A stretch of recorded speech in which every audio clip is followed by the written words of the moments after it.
tahun lalu, DKID udah sempat ngebahas kecanggihan teknologi yang bisa mendukung perkembangan chipset, di mana tiap tahunnya chipset itu mengalami perubahan ukuran yang semakin kecil. Di akhir tahun 2021, chipset berukuran 4 nanometer aja oleh beberapa vendor masih sukar untuk direalisasikan. Tapi di tahun yang sama, IBM juga koar-koar menginfokan kalau dia bakalan memproduksi chipset 2 nanometer. Tentu dengan adanya info chipset 2 nanometer ini, banyak banget yang meragukan hal ini.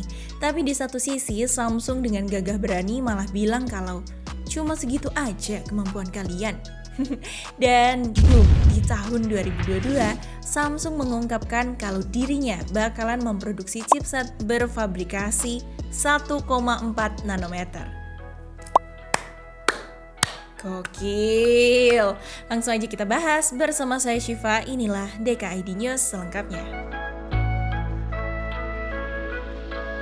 Waktu iPhone 14 rilis, Apple mengumumkan kalau smartphone-nya akan menggunakan chipset terkuat, yaitu A16 Bionic berfabrikasi atau berukuran 5 nanometer.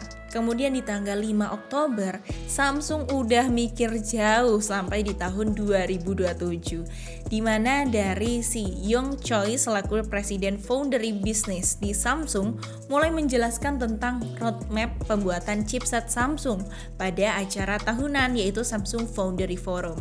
Diketahui dari sebuah artikel newsamsung.com, dengan pertumbuhan pasar yang signifikan dalam hal High Performance Computing atau HPC, kecerdasan buatan AI, konektivitas 5G bahkan 6G, dan juga aplikasi otomotif memiliki permintaan yang sangat-sangat luar biasa akan semikonduktor yang canggih atau chipset yang canggih. Sehingga hal ini menjadikan inovasi dalam teknologi proses semikonduktor penting banget untuk keberlangsungan dan keberhasilan dari bisnis foundry. Untuk itu, Samsung menyoroti komitmennya untuk menghadirkan teknologi berproses canggih, terkecil, dan juga hype 1,4 nanometer untuk diproduksi massal pada tahun 2027. Dalam acara tersebut, Samsung juga menguraikan langkah-langkah berani mengenai perjalanan yang akan diambil foundry bisnis untuk memenuhi kebutuhan pelanggan. Kita tarik pada tahun 2020, di mana Samsung memperkenalkan teknologi bernama X-Cube yang memungkinkan silikon SRAM atau logic 3D pertama di dunia dapat bekerja pada pemrosesan 7 nanometer. Tidak hanya itu, pemrosesan itu juga bisa bekerja di 5 nanometer dan juga seterusnya, yang kita belum juga sampai tahu ini sampai sekecil apa. Kemudian di tahun 2022, Samsung berhasil membawa teknologi 3 nanometer GAA terbaru ke arah pengerjaan produksi massal. 2 tahun setelahnya, tepatnya nanti di tahun 2024, Samsung akan siap kembali untuk memproduksi massal kemasan X-Cube dengan interkoneksi microBump atau X-Cube varian terkecil. Nah, itu ya. Baru nanti di tahun 2025, Samsung mengembangkan chipset berfabrikasi 2 nanometer. Jadi nggak langsung ke 1,4 nanometer, tapi bertahap. Dan di rentang tahun tersebut sampai dengan di 2027, Samsung berencana untuk memperluas market produksi mereka sebesar 50% untuk bidang otomotif. Dibuktikan dengan Samsung yang tengah membangun pabrik ke-6-nya yang berlokasi di Taylor, Texas. Baru setelah itu nantinya kita akan bertemu dengan chipset 1,4 nanometer. Samsung mulai akan berfokus di tahun 2027 untuk pembuatan chipset 1,4 nanometer miliknya tersebut. Nah, tapi kalau misalnya kita telisik lebih lanjut mengenai roadmap dari Samsung, rencananya si chipset 1,4 nanometer ini belum difokuskan untuk mengisi smartphone ya, melainkan masih berfokus ke segmen otomotif, di mana chipset semikonduktor itu juga penting buat kendaraan teman-teman.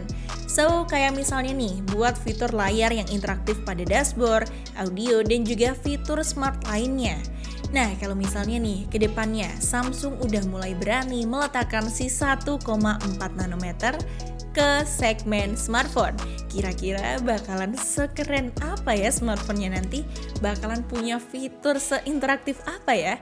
Atau mungkin UI atau UX-nya tuh bakalan keren banget? Atau kameranya bakal besar banget? Kalau menurut kalian gimana nih guys? Dan Siva juga baca-baca nih dari komentar pada channel YouTube Suka IT yang ngebahas apa yang terjadi ketika chipset sudah mencapai 1 nanometer. Pendapatnya adalah chipset itu hanya bisa mencapai di 2 nanometer aja, karena nantinya gap antar jalur yang terlalu berdekatan itu akan memiliki banyak problem, seperti kebocoran transistor. Nantinya setelah mencapai 2 nanometer, produksi silikon akan segera dihentikan dan dikembangkan dengan teknologi yang jauh lebih efisien, fleksibel, dan tahan terhadap suhu kebocoran dan juga korosi. Tapi lagi-lagi nih, kalau kita bahas soal silikon sebagai bahan bakunya yang diganti, akan ada banyak problem lagi. Kayak misalnya terjadinya fenomena Chipagedon yang pernah kita bahas. Nanti linknya ada di bawah ya teman-teman. Yaitu Chipagedon itu adalah sebuah fenomena di mana kekurangan pasokan chipset dunia yang sangat mengerikan itu bisa bikin HP atau barang-barang elektronik kamu nggak bisa update lagi. Fenomena Chipagedon sendiri terjadi karena permintaan akan barangnya tuh banyak banget. Karena nggak hanya di segmen smartphone aja, tapi ada juga permintaan pada barang elektronik atau otomotif dan hal-hal lainnya. Tapi barangnya tuh atau penawarannya masih belum siap alias masih proses produksi. Karena dibandingkan dengan bahan dasar lain, silikon ini memiliki produksi yang jauh lebih murah. Dan bahan baku ini tuh sangat melimpah ruah, sehingga bisa dikatakan kalau misalnya diganti dengan bahan baku lain, sulit untuk menggantikan silikon sebagai bahan baku. Karena ya itu tadi, silikon tuh banyak dan murah. Banyak dimana-mana tuh ketemu gitu. Dan murah. Kata kuncinya cuma satu, murah gitu loh. So, setelah penjelasan panjang kali lebar ini, gimana nih pendapat kamu? Komen ya teman-teman, apakah si enaknya chipset 1,4 nanometer ini wes langsung ditaruh di smartphone aja atau mending dibuat otomotif dulu? Kira-kira gimana nih? Komen ya! Mungkin segitu dulu aja video di news kali ini. Jangan lupa untuk like, comment, share, dan subscribe channel Ika ID. Akhir kata, saya Syifa pamit and see you on the next video. Dadah semuanya, thank you for watching. Dadah!